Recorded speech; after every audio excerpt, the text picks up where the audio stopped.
Hey you folks, Quill18 here, and welcome to a brand new Let's Play of Hearts of Iron 4, featuring the amazing Kaiserreich mod. This is a mod I've been wanting to play for a long time, and doubly so after meeting the amazing team behind it, who were at PDXCon, actually. We were invited there, they had a booth, they had some cool-ass posters. Actually, I guess it's the same posters that you can see over here. I've got physical copies of those, and they look amazing. Really impressive, the amount of work they put into this. The core concept of this mod is, it's sort of, you can describe it as, what if Germany had won World War I? It's you know, quite a bit more complicated and convoluted than that, but you know, that's sort of like kind of the gist of the idea.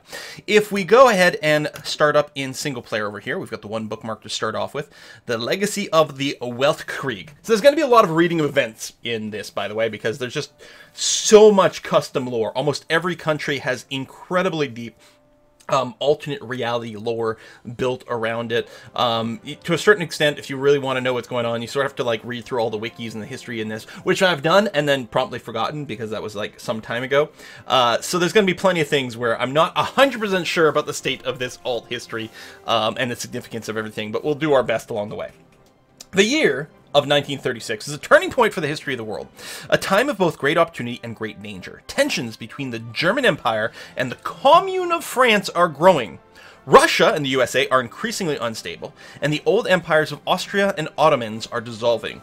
All the meanwhile, syndicalism, totalitarianism, and radical socialism are spreading all around the world. 15 years have passed since the end of the Weltkrieg, and the old rivalries of yore have reappeared. A single spark may be all it takes to light the powder keg. So that was World War I. So a few things are going on. Let's take a look at the, I guess, if I hit other countries, there we go. There we go. We can take a look at the world. So here's the German Empire, for example, stretching all the way over to, oh, can we not get province names in here? Apparently not. Stretching all the way over to here. You Erpins probably can explain that particular border more, but we've got Lithuania here, the Kingdom of Poland, Galicia, Lodomeria, the Kingdom of Hungary, here's Bohemia here, the Austrian Empire, Switzerland, the Italian Federation, and the Socialist Republic of Italy. So there have definitely been a few political changes, Ottoman Empire over here, and it goes on and on and on and on. Some of the most notable things is that after the end of World War I, where Germany was not defeated, but I think like technically it was like, oh, we're signing a sort of a white peace with keeping whatever we've got at this point, or something like that. Britain and France, I believe, both had these syndicalist.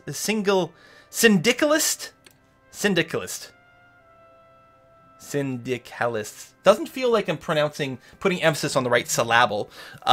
Syndicalists. Anyway, over here have taken over. They're like a, you know, communist-y kind of party, right? And then over here we've got the Russian Republic being run by this party over here. Now they're social liberals. So a few changes. So yeah, there was effectively a big communist, syndicalist, something revolution going on in the United Kingdom. So now it's the Union of Britain over here. And the monarchy of Britain escaped and made their way over to Canada. Canada is where the king is. George V is over here in Canada, chilling out somewhere. And actually, one of the things that actually happened in one of the wars, there was sort of an alt palace made somewhere in BC. If I recall correctly, the house that you see in a lot of movies that's used for different things, like I think it's like the Green Arrow's house. I think it's also like the X Mansion in some of them. Like some of the things are shot in like Casa Loma in Toronto, but there's this other place that's out here that was designed to be like the alt mansion or what's the word, palace of the monarchy in case they had to escape the UK. I think that was a real life thing. Might be getting muddled up. Anyway, so Canada's over here, and that's in fact who we're going to be playing in this particular game. We're going to be playing as the Canuckians and trying to make our way to go. I don't know if historical AI being on or off makes a difference in this mod. I'll leave it on just in case they have a particular way that they think it'd be more entertaining to go with that. This game is very event driven. Very event-driven. It's a little less sandboxy than Hoi 4. Kaiserreich has a lot of events. But the thing is, there's tons of different events with tons of different options. As such, even though a lot of the effects of these decisions are sort of scripted, you're making very active decisions about which ones to pursue, and there's really a lot of rich lore. So anyway, you know, there's a few other things we can sort of take a gander at to see if the world is significantly different. I'll give you guys an opportunity to sort of pause on some of these things and get a bit of an idea about what's what. Hey, it's the Australasian Confederation over here. I think they're still planning a pretty major rework of just about everything in Southeast Asia in terms of lore and background, because I think it's some of the oldest stuff. Some of which is maybe dating back history-wise to like Hoi 3, for example. But anyway, Dominion of Canada. Let's go ahead and get this loaded up. I guess you know what? Let's go ahead and flip it over to veteran difficulty. It's fine. So we have much worse production efficiency, slower research time, and okay, you know what? The political power gain would actually be really devastating because of some of the mechanics. You know what? So there's so many extra weird mechanics. Maybe I should just play on regular. I actually don't know if the game is, if this mod is tuned properly for all the different difficulties and things. You know what? Let's play it safe. We're going to leave it as vanilla as we can while playing a total conversion kind of mod over here. So, fighting a land war in Asia. Excellent. I don't remember seeing that before. So yeah, so a lot of things are going to be different. There are a few mechanical changes. In particular, one of the things that bears addressing is the political power. Because in the base game, political power, you just let it accrue until you hit, like, I don't know, 150, and then you pass a new law, right? Over here. Sorry. There we go. Over here. Right, you let it accrue, then you pass a new law. Well, first of all, there's a few things that are different from the start over here. But more importantly, your political power is quite important for the stability of your country, which is represented here. There we go. Average stability. Now, you can spend political power to change this up, but in practice, it will happen, as far as I can tell, semi-automatically based on where your political power is. You actually really want this to accrue, and you don't want it to go negative, which is something that can happen because things get kind of nasty. Now, you can see right now we've got some pretty hard political power modifiers. We've got divided government that's giving us almost a full -1. It's negative 0.9 over here. And this is the divided government over here. It's giving us a national unity penalty as well as a substantial political power cost. So getting rid of this would be really good. Oh yeah, there is contextual flavor text for this. Our government is deeply divided on many levels, and there's constant bickering between the major parties. Even outside of that, there's also a clear split between English exiles, right, people from England, and presumably Scotland as well, though it just says English. So I don't know. I'm assuming all of Great Britain or former UK, aiming to make Canada the springboard of their reconquest of the mainland. And Canadian nationals tired of their antics and anti-parliamentarism. This is completely paralyzing our current government. So yeah, the loyalists behind the king are, you know, and the sort of like Britishy people who are behind the king are opposed to probably the more freedom-centric native Canadians, well, not native Canadians, but you know what I mean, who want, you know, the sort of more independent parliament to continue to exist. So there's those sort of tensions, and there's English-French tensions, and all kinds of jazz like that that we're going to have to resolve. So there's that. In terms of, so there's no war right now, but one of our things that we would like to do, and probably I'm going to suggest as the primary goal of our entire campaign, will be recapturing the recapturing the island of Great Britain over here from the Syndicalists. The Syndicalists we're going to consider to be our primary enemy in this particular game. And one of the things that's great about Kaiserreich is, because they didn't have to start from, you know, an actual, like, set history, there's a lot of sort of rebalancing of things in terms of there's a lot more sort of sides and complexity and a lot of more opportunity for small wars to erupt. So there's a lot more gameplay rather than just, you know, you're going to play for a few years prepping, then big World War II is going to break out, and it's just going to be two, maybe a three-side war smashing against each other. So there's going to be a lot more sort of little conflicts and development. In particular, the United States is going to have some problems soon because they are almost certainly going to be splitting up into a civil war. They're currently undergoing a political crisis. The Great Depression, which has been going on for over a decade now, has not let up. This has allowed for the far-left combined syndicates of America, who obviously we are going to hate personally. That's going to be our shtick here. The far-left and the far-right America First Party to gain strength in the recent years as alternatives to solve the crisis. Others look to the MacArthur and the army as a way to solve the radicalization and crisis. Everyone is afraid of a coming civil war should things not let up and be resolved, or one of the more radical choices win the upcoming 1936 election. And yeah, the Great Depression is hitting the United States very, very hard over here, and almost certainly things are going to break up. In fact, as Canada, if we look at our national focus tree, which of course has been completely redesigned, as far as I know, every country in Kaiserreich has a custom focus tree, which is pretty impressive. I'm not sure if that's literally 100% true, but I'm pretty sure it is. If we go over to the right-hand side, we've got quite a few different options in terms of interacting with the American Civil War over here. And I'm going to have to remember like which side is which along the way. Obviously, we're not going to be doing a pact with the combined syndicates. That would be terrible. The Union States is kind of an interesting option. Then there's the USA proper, and then there's also things along the Pacific coast with a couple of different options over there for how to deal with. We're going to have to take a look at them once those things start to break up.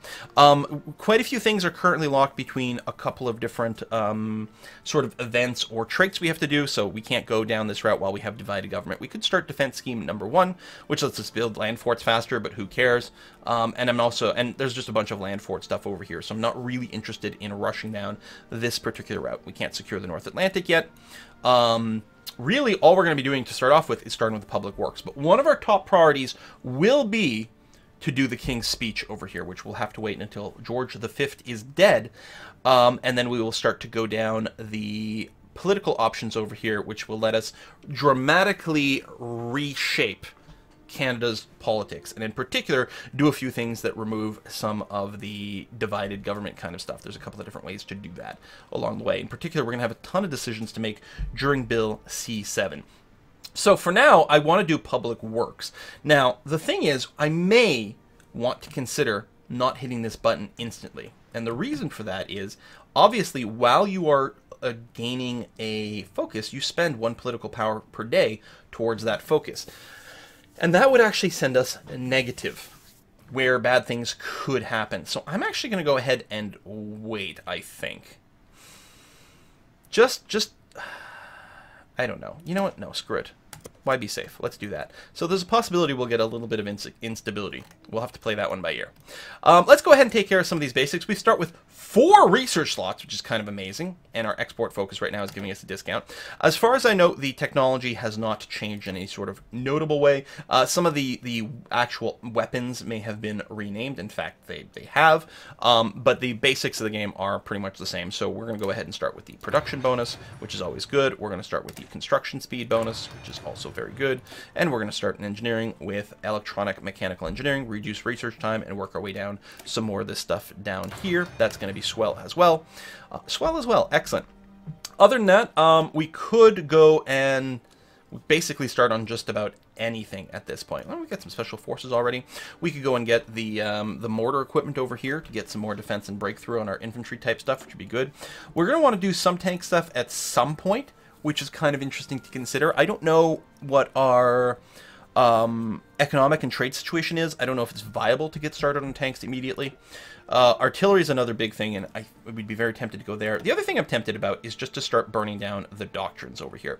And what's nice here is that we actually haven't started on any doctrines. I mean, we don't get a first level for free, but we're also not really being shoehorned into any particular direction. I feel like, for us, superior firepower makes sense. Now, I mean, I do tend to go down this most of the time, mostly because of where we go tends to work that way. I mean, mass assault, we're not going to have the population base for that. You can see we don't have much in the way of manpower right now. Although part of it, we do have some... I guess we don't have any penalties right now, which is kind of amazing.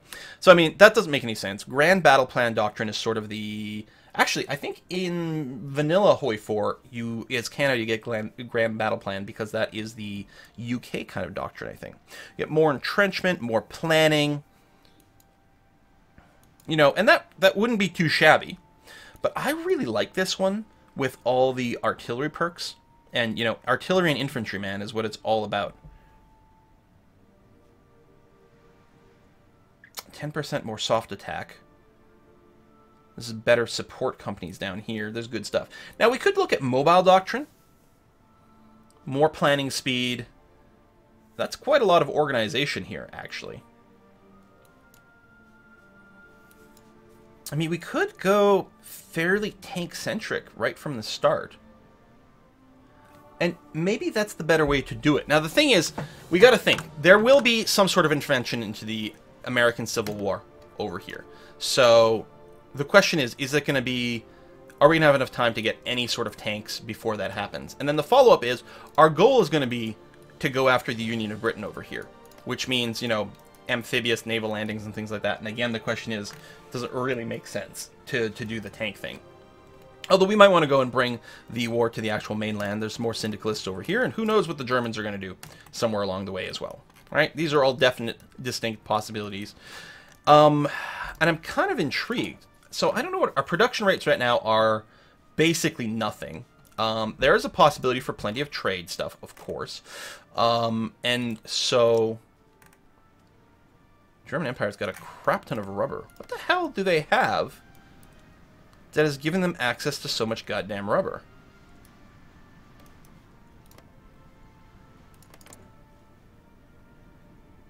Many subject states.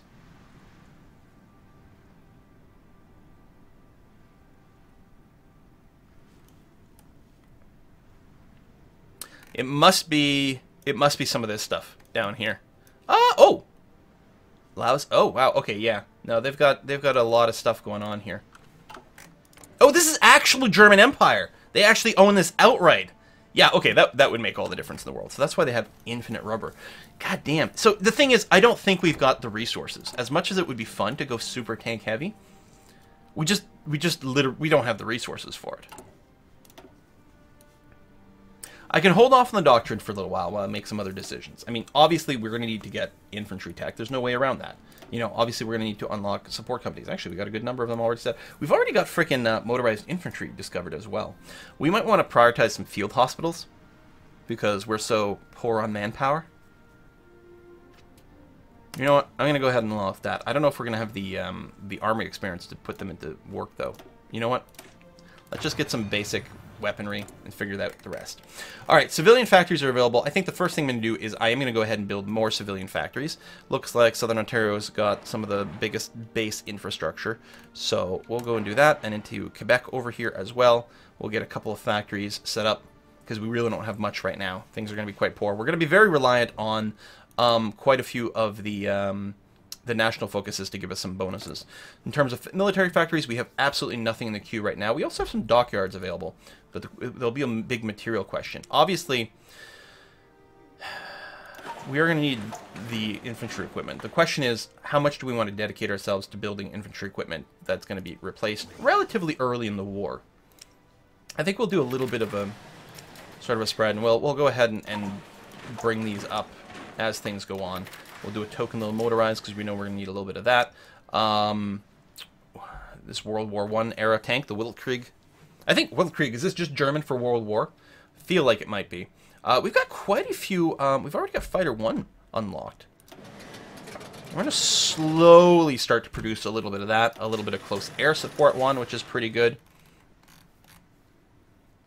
We get strategic bombers unlocked as well, but I don't think we'll have the resources for it. But the fighters and the close air support would certainly help with the upcoming stuff, which is going to be nice. So in terms of trade, I don't think we can afford to import anything because we just don't have the civilian factories. It would cost us too many civilian factories. So one of the things is, are we just going to be generating this stuff too slowly, too poorly to even dedicate any sort of factories to it? And that might be the case. Well, you know what? We'll fill this queue, and then we'll see what we can do to improve this. At least we'll get a little bit of efficiency along the way. It's going to be okay. In terms of dockyards, I'm going to get one line making some convoys right away. Like, just the one right now. It's going to be fine. We'll slowly get it trickling. In terms of ships, wow, Destroyer 2, Battleship 2. I mean, we're going to want... I think what we'll do is we will actually commit to getting started with the Battleship. I know it's, like, kind of crazy. And yeah, we're probably not going to have any speed progression at all because we don't have the resources. But at some point, we'll get them in somehow. I don't know. We may have to build a lot of synthetic factories, but I'm willing to bet. I'm willing to bet that there's some oil stuff in here somewhere. Polymer, building slots, we get rubber, Prairie oil, there we go, we got some of that. So, I mean, look at this, look how many resources we can get through here. We do have to develop them. We got the National Research Council over here for an extra research slot, which is nice. The CBC, who doesn't love the CBC? Get some more political power as well. We've got some great national ideas. We should be able to do some pretty awesome stuff. We're going to go ahead and let's go and assign our divisions. I don't know, Army, surprising amount, and then we've got some ships and stuff, which I don't think we have to deploy them out right now. Let's go ahead and unpause. We'll bring up the speed a little bit. We're going to start to get some of these prompts. You know, we can meet the team. We can find out more about some of these things. Don't be fooled. We're going to get political power here, but then we will lose the political power. So, yeah. You know, great job. I guess we'll want to know about all events everywhere. There's going to get lots of flavor text, so we're going to go ahead and enable this, and we're going to be told about lots of events. Okay, so you get that little pop-up when you start, which is going to be fine. We've got some planes that are deployed already out here. We're going to go and probably undeploy them. I'll leave the ones that are apparently on our carriers. Like, the thing is, we have a huge navy, by the way, because we inherited the British fleet. So that's kind of cool. Let's go and trash these guys over here. Boop, go away. The political situation. Prime Minister King's government now has a slim majority after the defeat of R.B. Bennett's Conservative Party and his British backers. I want to be in this mode. There we go. I was getting confused there. And his British backers. But not all is secure. George V's health is steadily declining, and despite his sickness, continues to oppose the moderating influence of the Prime Minister on Canadian politics. Senile and obsessed with reclaiming the empire, George V lends influence to the British exiles who now sit in the Canadian House of Lords, formerly the Senate. Their presence in the upper house threatens to endanger the Prime Minister's legislative program. While Canada has grown strong by an influx of expertise, capital, and technology, it remains an uncertain player in the world stage. The next few years of Mackenzie King's government will decisively shape the country's future? Question mark? I guess that was a question. How terribly exciting! There we go. So we get some background on the Canadian political system, or situation that's currently in existence. In terms of troop deployment, I mean, there's not really much to worry about right now. I mean, we could just line a whole bunch of people against the American border. I guess one thing to consider, let's go group everyone up. What is our current troop made up of? We've got some Marines already, which is interesting. We've got some militia brigades. Let's go ahead and change some of these symbols. Oh yeah, we've got massively varying density of initial troops. The militia here, I'm going to do the standard thing I do, which is I'm going to give them sort of the pawn kind of symbol over here, just to make it a little clearer who's what. They did set us up with 3 divisions in there, which is interesting. The assassination of President Kerensky. Kerensky has just been shot and killed while on the way to the Senate. The assailant doesn't tell us a country that this is happening in. The assailant was taken down by the police, but the goals and intentions of the attacker are unknown. Despite his massive popularity among the Russian people, due to the botched land reform and ineffective rule, Kerensky was nevertheless able to hold the country together for years, and his death has thrown Russia into chaos. The senators are already discussing a possible replacement to Kerensky. New coalitions are being formed, both between the left and the right, while military men like Denikin, Wrangel, and Kornilov are just one step away from intervening to dissolve democracy and, quote, save Mother Russia. How barbaric, indeed. So in terms of our other divisions, this is 6 words. What is the word for this? Brigades? No? I don't know. Whatever. 6 infantry plus artillery. The infantry 2 is just 9 infantry. I mean, plus the support. 9 infantry plus a tank. Like, it's a little odd to me. Like, I don't know what we're going to do with these guys necessarily. I do love that these guys are just called the Rcmp Brigade. They are 3 cavalry and MPs. They're going to be great, hugely strong for getting rid of resistance. The death of King George! Oh no, I just want to check the Marines real quick. So it's 4 I think brigades. God damn it, I'll have to double check. 4 brigades of Marines over here, plus some support companies. Okay, that's good. King George, oh no. Ever since the Radical Union's victory in Britain, King George V has been plagued by illness, and his health has been failing. The public was taken by surprise yesterday when, at 11:55, King George V died from a bout of fever. His son, Prince Edward, is now set to inherit the crown. The Entente enters a state of mourning. The Entente, I believe, is our faction. We are the leader of the Entente. Caribbean Federation, the French Republic, not to be confused with the Commune of France over here, the Commune of France. French Republic is down here. And the Australasian Confederation are in the Entente. So, a bunch of government changes over. Oh, King Edward just takes over a bunch of the positions in the government. So here's King Eddie over here, leader of the Dominion of Canada. Good for him. Nothing has really changed politically for us at this time. We still have the same ministers. We're still going negative on political power, but I mean, the public works is going to be good. What is it again? It's like increased building speed and 50% research bonus for construction technology. It also gives us an event. And that's the thing. A lot of these will lead to events which are going to be quite handy-dandy. So we got our pawns, we got our marines. So, what I think we're going to do is we're going to get all our pawn-type people in a separate army. Profits from legation cities. Following the 1926 German intervention in China and the Treaty of Nanjing, signed in November that year, foreign trade was left to the richest cities of the coast under a joint control of world powers owning interest in China. The independence of these consortiums of cities was guaranteed by the major local and international powers, such as the Qing Empire, Ostasian... I don't remember what that is, but it's like, that's like German corporation. Something corp, basically, or whatever, right? I think so. Japan, Australia, Canada, yada, yada, yada. Foreign investments and legation cities themselves flourish not only through foreign trade, but also thanks to smuggling into Ostasian. Where is Ostasian?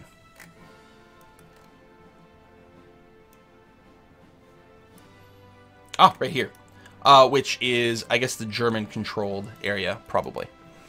And King Territory. Despite the ongoing economic crisis, our investment in legation cities are still bringing us grand profit. So we're going to get a national spirit, which gives us less requirement for consumer good factories, which are good, more factory output, and some political power, sending us positive again. Well, thank you very much. So this is sticking around here. Excellent. I mean, it might go away at some time later, but for now, we're still good. Tanks, Marines. I mean, I don't know. Yeah, it's entirely conceivable we might do something. I guess the Rcmp might get separated out as well. I mean, we might still use it. So we've got our sort of primary thing. So just for the sake of whatever, we're going to set y'all on a front line over here. I mean, I'm sure it's going to be okay. So we'll get primary fighting forces over there. We'll get pawns sort of like all along the American border. And some of the Rcmp units will just go and stick, say, maybe by Ottawa over here, which seems okay. Black Monday. On the 3rd February of 1936, the Berlin Stock Exchange stopped sinking. It plunged. Fueled by the instability of the market panic, selling erupted as soon as the stock market opened on Monday morning. It took well into the night for the teleprinters to stop sputtering out the results of what became known as Black Monday. When the results had been analyzed, it was clear that the situation had only gotten worse. The shock of this unprecedented economic catastrophe will no doubt be felt all over the entire world. The German Golden Age has ended, at least for now. Mein Gott! Black Mondays affected the German Empire over here. That is pretty brutal. They got a lot of stuff going on. Quenched militarism. Yeah. Victors of the Weltkrieg. So they get a huge penalty to research time for things. So that's what happens when some things go well. The Emirate of Afghanistan has declared war on the Dominion of India. Now, the Dominion of India over here, is a member of the Entente. So we are getting a call to arms request from the Dominion of India. Of course, we're going to have to accept. So enemies, the Emirate of Afghanistan, we will absolutely accept. This would be our diplomacy map mode, so we can see our opposition over here.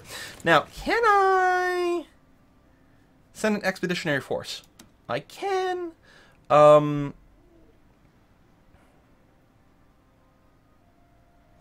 Right, we have to move them. Only divisions currently in provinces controlled by the target can be transferred. So no. I mean, we could lend-lease them. We can do things like that. This is a very cool looking sort of emblem over here. I could ferry some things over. Mostly I think I'm going to give them moral support and say, yeah, you go, man. You're going to be fine. Everything's going to be okay. Do we have any actual army leaders? Oh, we got a few. Level 5 Field Marshal. Good God. Harold Alexander. Entrenchment. The combat width reduction is amazing. I mean, not really relevant yet, but it will be. The Fifth Anglo-Afghani War. After the Weltkrieg, as the British Raj collapsed into turmoil and warfare, the neighboring kingdom of Afghanistan took advantage of this as an opportunity to seize Peshawar and Quetta, or Quetta, maybe, both border regions of the Dominion. However, the Afghani government's attempt to modernize over the last decades have been met with fierce resistance from the conservative elements from within the country. King Amanullah Khan now hopes to use the turmoil in Delhi following the death of King George V to his advantage. By repeating the success of the Fourth Anglo-Afghan War, the king hopes to silence the conservative opposition and bring new lands to the crown. However, international experts do not put many hopes on the tiny mountain nation winning this conflict. Who cares about Afghanistan? It's a little bit cold, but there it is. Man, like, we've got so many freaking generals. It's amazing. That's good. The Panzer General. Interesting. I mean... Oh, we got another decent Panzer General here. We might want to do that in our real army. Here, let's put you here. Electoral gridlock in France. The Commune of France is the world's leading syndicalist nation. Those syndicalist scum. United as a federation of city communes and directed by the Comité de Salut Public, the chief executive. Ever since its inception, however, the second commune was not uniform in its policy. Numerous factions arose, each with their own idea of which path France should take. As the time for revenge against Germany in the World Revolution closed in, the CGT election of 1936 is set to be very important. It is so important, in fact, that none of the four factions could acquire a majority. Much like before the election, a coalition must be found, but how will this change the shape of the commune's politics? Only the men in the CSP itself know. Alright. We did have all messages turned on, so we're going to get a lot of news from around the world. But that's cool, right? So look at this huge-ass fleet. Look at this. So many aircraft carriers. I mean, they're, you know, the first tier ones, right? Oh, this is CV. Yeah, Carrier 1. So many battleships. I mean, some of these are pre-World War I, but doesn't mean they're not still badass as hell. Could set them out to patrol. Still got some good admirals here.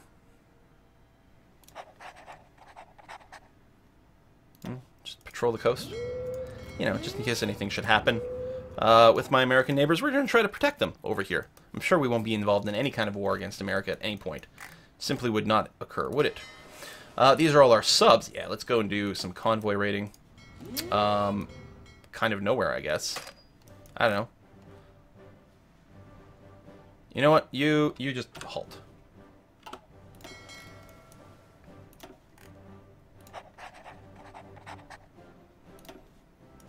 I guess the range on those subs is really poor. There you go. Patrol around here. That's going to be swell. Alright, let time tick on. It's the 3rd of March. I guess we're going to have to put a cut in here. It's been a 30 minutes. Pretty long episode, I think. We got a lot set up over here.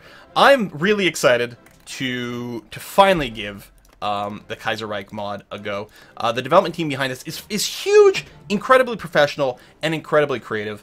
And I think it's going to be a blast. Again, our goal here is going to be to defeat syndicalists wherever we can find them. And in particular, our goal will be to retake Great Britain and to reinstall the monarchy over there. Or perhaps we'll keep the monarchy in Canada, keep them safe, but at least reassert our dominion over the island of Great Britain. I think that would be an excellent idea. We might have to take some of these little islands along the way to make the hop back a little bit easier. We'll see how that goes. And then beyond that, who knows? Who knows what the German Empire will be like and whether or not we'll have to oppose them. Thanks for watching. See you next time.